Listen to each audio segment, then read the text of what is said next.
Whenever an electric current flows through a conducting wire, it produces a magnetic field that forms concentric circles around that wire. Remember, the direction of the magnetic field can be determined using one of our right-hand rules. Align your thumb in the direction of the current and curl your fingers around the wire to point in the direction of the magnetic field. Since we know the direction, we also now want to talk about the magnitude of the magnetic field. You might expect that the field strength at any given point would depend on the current flowing through the wire.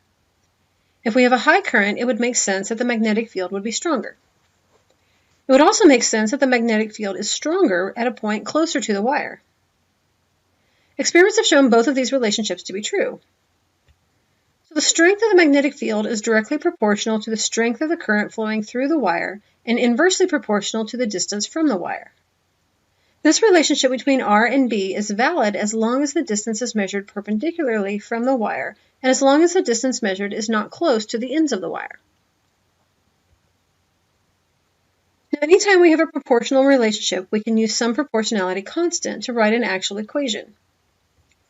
The mu naught here stands for the permeability of free space and has a value of 4 pi times 10 to the negative 7th Tesla meters per ampere. Permeability here simply refers to the measure of the amount of magnetic field that any material allows. So the permeability of free space is just the extent to which air allows a magnetic field to exist. Suppose an electric wire in the wall of a building carries a DC current of 25 amps upwards. What is the magnetic field due to this current at a point 10 centimeters from the wire? We are assuming that the wire is much longer than the 10 centimeter distance, so we can apply our equation here to find the magnetic field strength to be 5.0 times 10 to the negative 5th Tesla. You might recognize this value as about the same magnitude as the Earth's magnetic field. Also, something to note is that most electrical wiring in buildings consists of 2 wires in each cable that carry current in opposite directions.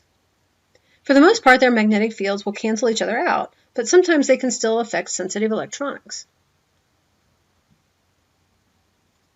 So what if we have 2 parallel straight wires, 10 centimeters apart, carrying currents in opposite directions?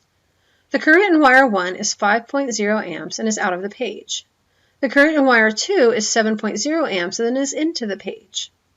What is the magnitude and direction of the magnetic field halfway between the 2 wires? Okay, so we can calculate the magnitude of the magnetic field produced by each wire easily enough.